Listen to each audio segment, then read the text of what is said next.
But no, I'm convinced of the validity of the phenomenon because, well, if people are not familiar with it, just as an overview, it's been going on since 40 A.D., that is, apparitions of Mary. Yeah, exactly. And at any given time in the world, there's between 6 and 8 very active Marian apparitional sites at any given time. No, I had a whole different view of it after my experience. Oh, yeah. I mean, I'm convinced that it's, and, you know, I don't buy into the demonic aspect. That's all just a bunch of baloney. Oh, please. There's no demonic aspect to it. I mean, she's not going to go to business for herself or promote herself as a goddess or any of that other nonsense. Yeah. But anyway, but I know it was very moving, and I didn't have an apparition of Mary, which I wish I had, but I had something. There was a kissing cousin to it with the Order of Sanctity, and that's changed me, hopefully forever. I mean, pretty old devil, but I mean, it's made. It's always room for improvement, you know. Well, there's plenty of room for improvement, but it's kind of mellowed me out a little bit, if nothing else. Of course. Now, sure. One thing, fellas, we're going to have a occasional co-host, Clarissa Vasquez, who may be lurking in the background. I don't know, but she is. Well, Clarissa's also a very excellent paranormal investigator from Colorado herself. So wonderful. Maybe well, I'm from Kansas, so we're neighbors. Yeah. Yes, we are. Yeah. Well, I'm from California, and that may be a dubious definition. But I tell you what, let's take a brief break for about 2 minutes, and then we'll come back and we'll go into some more paranormal issues. Wonderful, and we'll have Samara Osborne with us. Okay, that sounds good. Hello, we've got a lot of guests here and co-hosts, and we're just rounding up a whole herd of people to keep you entertained tonight. And we've got very good guests, too. Clarissa Vasquez is a part-time co-host with me, and she's also a host of her own show called Periscope on the Live Paranormal Network, and may even hopefully be making an upgrade to this network. So who knows? That's not for me to say, but I could mention it. Is Clarissa back on with us, or? I am here, Kevin. And well, Clarissa, what a nice voice she has. Yeah, what a great name for a show too, Periscope. I love it. Yeah, Clarissa's okay. She's got a lot of interesting things to offer. And Clarissa, you're what's the name of the group in Colorado you run? I'm the founder of the Colorado Coalition of Paranormal Investigators, also known as CCPI. Okay. What investigator? I didn't Paranormal. catch that. Paranormal investigator. I'm sorry. Yes, I thought you said animal investigators. That keyed in with me. Well, her and Linda Moulton Howe can get together then. Occasionally animals play into it, but we try to avoid that. Mm-hmm. Well, Peter Guttillaand and Terry Albright are Bigfoot hunters, plus a lot more. The thing that's fascinating to me is this light being phenomenon association. Of course, I'm not sure how it interplays with angels. I know angels do exist, but I mean, there's a lot of things I don't know, and I'd like to learn more about these light beings and that lady that you've had such a lot of background with, Dorothy. Right. What's her name? Dorothy Izatt. Just Kevin, let me say about Peter. I've known him for years and years and years, 40 years, as you know. He spent 9 years with Dorothy, seeing this phenomena for himself and writing the book and interviewing her, talking with her. So he's got insight into this phenomena that I don't think anyone else on earth has, except for Dorothy herself. So he can probably give you some really good insight. Yeah, well, you know, the one thing that sets Dorothy Izatt apart from the proverbial herd is that she's got something close now to 35,000 feet of live-action movie film documentation of her experiences. I don't know of any other single individual in the annals of the paranormal that can lay claim to the same thing. Now, what's the location where this light phenomena takes place? Everywhere. I mean, Everywhere. Well, let me give you just a little bit of background. It's light beings are, in my opinion, angels. They are, I mean, it's scripturally traditional. It goes way back to the time of Abraham and beyond, where they're described as beings of light. They're made of light, separate and distinct from all other life forms in the knowable universe. and they are present now. They're present as we speak now. And they are wonderful to see. They are brilliant, and they can glow brilliantly, and they generate a kind of energy, which is the only way I can describe it. And keep in mind, as a researcher, I've always had somebody with me.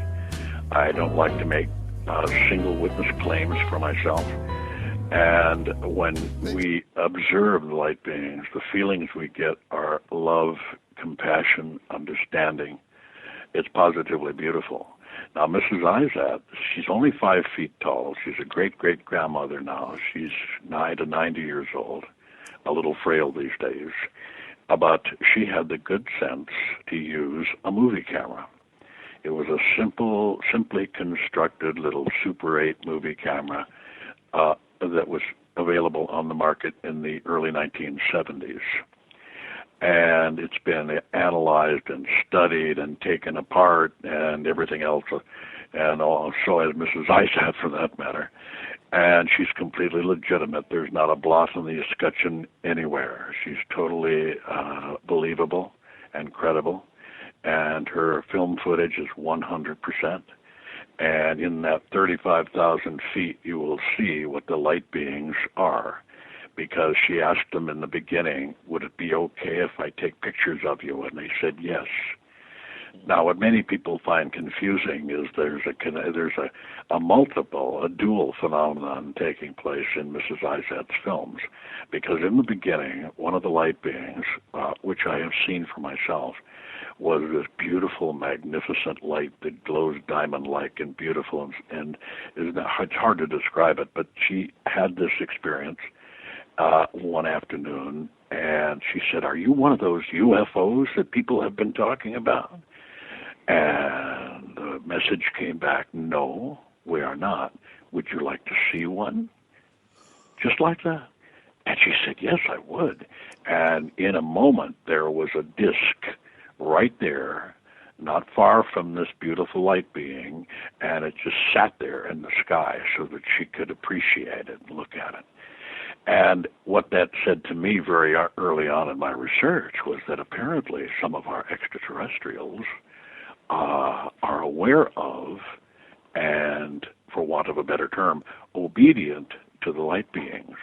But then as I carried on with my research, it became clear to me that the light beings are angels. And of course, I mean, any aware being with any measure of awareness will know that these angelic beings, and they're quite real, and I've got lots of film footage to prove it, are immediately in command of their environment and the people that they connect with.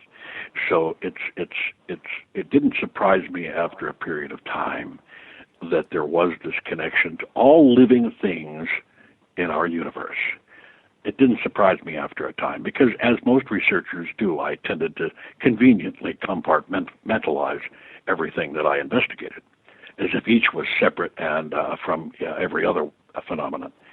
But as time passed, I soon realized that there is a connection here, that many, as Kevin mentioned earlier, there's an overlap, and that overlap is much more significant, I believe, than many researchers are inclined to suggest in their own work. So the light beings are angels, I believe, and they can be seen. I made an offer to the public not long ago, because I've had many experiences with them. And I always make sure that people are there with me so that they can confirm what was seen. And I made an offer to the general public. You want to get together with me? I'd be happy to collect some of you if you'd like to do that with me. And God willing, the light beings will make an appearance. Now, I'll tell you something. Once you see them, it is totally transformational. I mean, I've seen things happen with people who've seen them that are just positively remarkable.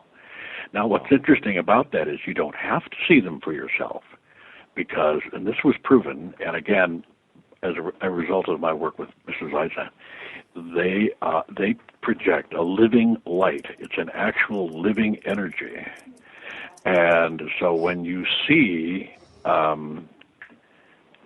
when you see the images, live images, or even still images, what's happening is that this energy is actually reaching out toward the viewer, and you will experience the actual event. Isn't that odd? Now, I asked Dorothy one time, we were on the phone, and she said, Peter, I have a still frame, a picture of one of the frames from my films. And she said, it actually looks alive. It's moving. And I said, well, take a picture of it. And she did with her camera.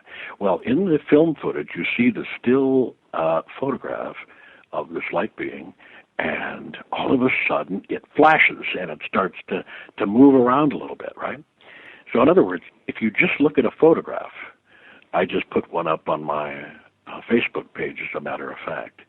What people don't realize, often some do, and some do immediately, and some are a little delayed in the understanding, but they are actually looking at the light beam, because what they told us was that the medium doesn't matter. It can be a photograph, it can be movie film, it can be video on television, it can be anything, but it doesn't change the purity and the quality of the light they generate.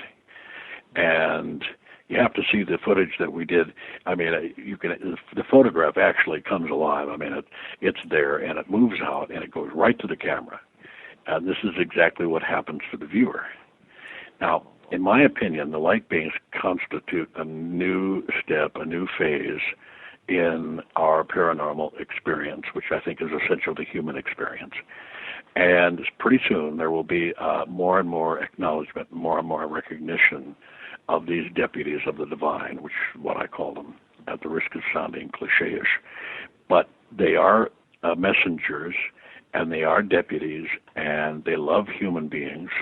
They love human beings with a great feeling, and they will help anyone who asks. And again, our group over time has experienced this time and time again. Even as I'm talking to you now, they're with you. They're right there. And they know who you are, and they know I'm talking to you, and they know you have an interest in them. And as long as you can maintain that little bit of understanding, they'll be right there with you. And I've been on a number of radio shows, and I've said the same thing over and over again. If you'd like me to help you with this, I had some guy call me up. It's so funny. He thinks I'm a megalomaniac. And I said, yeah, I'm promoting a book. I guess there's a measure of ego on that, isn't there? Oh, yeah, all authors are megalomaniacs. Yeah. No, really, it's not about me. And this was the point I made to this poor fellow. And he did nothing but rant for about 3 minutes and insulted me about every other phrase. And I don't know, maybe he was of some persuasion that just automatically rejects these sort of things. I don't know. But it's not about me. It's about a phenomenon that can be shown to be true and real.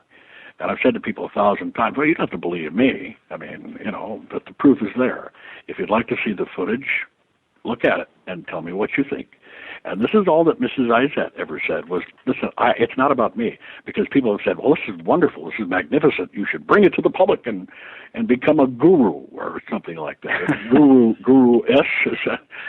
And she said, no, this is not anything that I want to do. Because she once had a vision of this in herself, and she said there were people lined up at her door going like half around the world, and this was not, she was a lovely little homemaker. She had grandchildren. She wanted just to, her joy was working, puttering in the kitchen and making brownies. This is all she wanted to do. And it was so fascinating to me because I thought to myself, this individual is probably one of the greatest contactees the world has ever seen. And yet she rejects any personal acclaim. Peter, is it your understanding that this is kind of, even though this phenomenon has been reported back in the biblical times, that it's becoming more an increasing phenomenon, or one that they want to? Definitely. No, listen, this is all my opinion, and you can all blow it off as hot air if you want to. But I'll tell you, what my feeling is, yes, this is an increasing thing. These light beings love all of us, you understand? It's not just those of us who research these things and who talk about it, but they love all of us, truly. They love all of you, and it doesn't matter what your mistakes are, or your errors, or even the measure of your character. They are capable of an unconditional love on a scale that's hard to imagine. Now, these are the products of the divine. Now, you can only imagine how much the center the divine, if you will, God Almighty, whatever you choose to identify the center of all things, how the love and compassion for us is there in the center of all things. That's why we've been allowed to virtually live on regardless of our awful mistakes. People don't realize the love and compassion that's being given us. The only reason we're still here is because of that love and compassion, because there are those among us who are innocent, those among us who are true souls. And, that's why the world isn't going to end in this tumult of mass murder. It isn't going to happen that way. What's going to happen, and this is something that Dorothy and I talked about at length, is a thing I call the advent of light. What this means is at some point, Dorothy had an experience, and I had the pleasure of experiencing this indirectly during this time, and that was that she stood in this enormous hallway, and these angels were standing there, shoulder to shoulder, on both sides of the hallway, and they were looking at this beautiful golden door. And she said they were carrying these massive swords. And they were waiting for that door to open, at which point they would then give maximum help to our planet and our people. And this means that everybody in the world will receive light. We're light beings, The only reason you can't see it is because of the flesh. The flesh acts as a kind of mask. And if you try to look at that mask with the flesh of the eye, all you see is the body and the persona, whatever. But we are actually made of light. Everything is made of light. You can call it electromagnetic energy, call it anything you like, but it's all light. And at some point, what happens with people is this light becomes dim or diminished. And so when that happens, what takes over is the flesh and all the forces that drive the flesh. Now, when this happens, a person falls. A person degrades him or herself, and on and on and on. It goes. You've all heard it before. It's been written about and preached about for a million years, But it's basically true. So what they're going to do is they're going to give us a shot of light. And this light is going to go in us and elevate us and add a whole new dimension of experience and perception to everything on this earth. That's going to be the Armageddon, in a manner of speaking. That's going to be the big deal. It really is. Well, now I don't want to, change the subject too much, but Clarissa, in your paranormal investigations, have you ever run across something as magnificent as this, as far as phenomenology goes, or? I haven't, Kevin, but we do have a couple. We had somebody post in the chat room regarding astral projection, and that brings up a really interesting thought, is that if this phenomena could in fact be some form of astral projection. And while I do have a little bit of airtime, I'll let you know that we do have Tom on the line with us. Yes, this is Tom, New Zealand. Just got Oh, hey, buddy. Hey, hi, Tom. Good for you. Guys, how you doing? Okay. Tom, it's good to have you. This is Kevin. I have a lot of friends that are retired Special Forces people, and I remember, Kevin. Oh, my pleasure being here. Thank you. Sure. Well, now, but I guess, Peter, the gist of what we're saying here is that even though astral projection is a phenomenon which I've experienced and some others have, it didn't have all the fireworks that this would have, though. I mean, this is a lot. Well, no, of course not, because so much of what the light beings are introducing to the world now will seem or appear to be relatively new, although it's not. I mean, this has been written about. It's in, it's in lore and mythos and on it goes to around the time that man began counting sunrises. And so it's definitely there, but it's not necessarily new, nor is the concept of transmission. Now, astral projection is an interesting bit of business. I did a considerable amount of research. I'll tell you, I've had astral projection events occur, and other people have, where they are actually whole beings, and they can move around the environment and communicate in a whole host of things. Well, this is just another example of the totality of the human spirit. I always say to people, if you've experienced an out-of-body experience, for example, you're very fortunate, because in a way what this is saying is that you are complete, that you are a full form. I won't get into all of that now, but because it gets into some interesting but rather complicated metaphysics. But All of these things are part of the human experience. The paranormal phenomena that people are investigating for. I love these people for their investigations they're doing. They don't realize it many times, but just to have an interest in this, just to be curious about it, as many of our paranormal brethren are, indicates a measure of elevated consciousness. You see, you'd be surprised how many people out there couldn't care less. Life is just one long, complicated scenario of survival and so forth. And I'm not saying there's anything wrong with that, and I understand how important it is. But people who genuinely feel a drive to know something about this, that's what started me in my research years ago. I wasn't out to prove anything. I was out to understand it because I'd had many of these experiences myself, and I had them since childhood. But in those days, nobody could tell me anything. They just thought I was out of my nut, and kind of just patted me on the head and said, "That's nice," have fun, that kind of thing. But I come from an Italian family, Yeah, Peter, just to support what Peter's saying, Kevin, with like Peter and I did a lot of research, astral projection, and when I started experiencing it, I was in the service, in special forces, in combat situations, and what's really interesting after I did a lot of research, is a very natural phenomenon that we have to do that. It's like our energy coincides with our physical body almost every time we go to sleep. And sometimes we tap into that if our awareness is very broad and our consciousness very broad that way. And a lot of times they say, when we have the dreams that we're falling, that's almost like your astral body coming back into your physical body. And like Peter was saying, it can go anywhere. And I've known people and myself, and I know Peter too, sometimes there's no limitations upon dimensions, time, future, past, anything in those realms. I've known guys that met Buffalo Bill, they claimed, his spirit, and, wrestled with various people and had fights with people and all kinds of stuff. Another thing that kind of beckons in is stress load. So, for example, I noticed, under life and death situations, your subconscious mind is reaching out any way it can survive.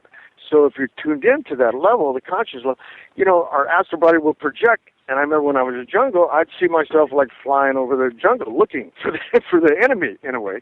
And then the simplest thing, sometimes you can be so thirsty, dehydrated, and your energy body will project and go to a stream or a lake or something like that to satisfy. So it's I guess the experience I had was kind of battlefield, man.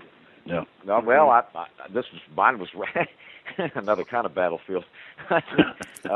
My ex-wife and I were living in Stone Mountain, Georgia, and I had the astral projection format one night, and it really was nothing more than I saw Sue and myself on the bed, kind of intertwined. I thought, this is a exhilarating experience being shed of this body, and I said, well, I'll go see my brother Doug in California, and I said, well, nuts to Doug, I'll go to heaven, and then when I got scared, I thought, well, I'm going to go back to this trip. And, that's a good choice, man, I'll tell you.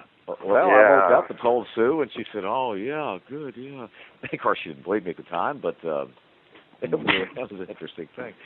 But I know a friend of mine, his uncle, you were mentioning that in life and death situations, his uncle had a very bad auto accident. He actually had an out-of-body experience where he saw himself and the wreckage and the circumstance of his body and all that, and he certainly did realize he was out of the body.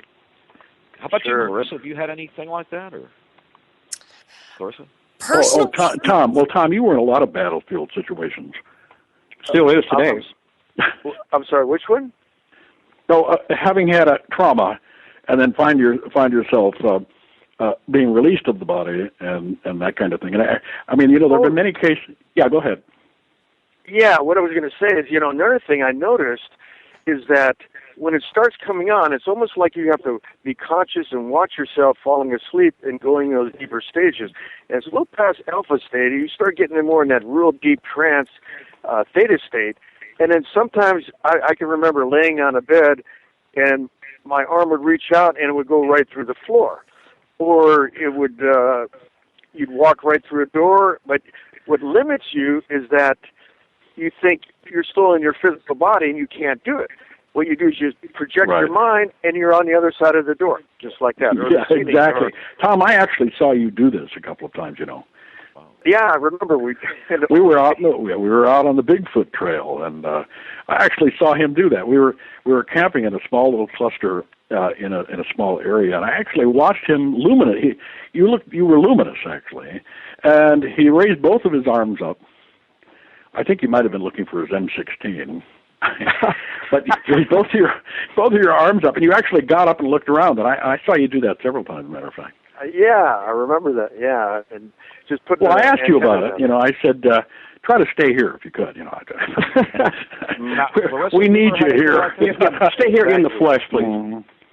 But you know, Kevin, another phenomena that kind of goes with that sometimes that people mistaken, and there is some sleep disorder where, there's a temporary paralysis thing. I think it's psychology or something. But the time where sometimes you feel you can't move and somebody's smothering you, that actually, in a major portion of times, feels like that's your energy body breaking away from your physical body because you can't move physically and you're in between that state yet. Yeah, I see. Transitional kind of state. Well, now, I don't want to leave. Did we lose you? Hello? Well, I'm not sure if we lost Kevin or not. Yeah, we did lose Kevin. Joe just told me that we've lost Kevin. We're going to try to get him back. Okay. But I think we're whittling down on time. I'm not sure if it's the end of the show or if it's just until the break. I'm waiting for word from Joe. But okay, we still have 30 more minutes, but I do believe that we were going to take a break, and we are going to take that break. So, Joe, whenever you're ready, we'll go ahead and take the break. We'll try to get Kevin back in the meantime. Great, thank you.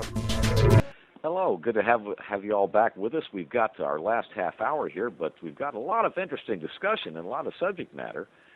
We were just discussing a minute ago that about remote viewing and during the break, and Paul Smith is going to be a guest of ours in a couple of weeks. And Paul Smith was the Army's chief trainer of remote viewers in the Fort Meade, Maryland Stargate program that was disbanded. And Paul's a good fellow. He lives in Austin, Texas. He and I have been in contact over the last 7 or 8 years. And he knows a lot of things about remote viewing. And one of the things Paul did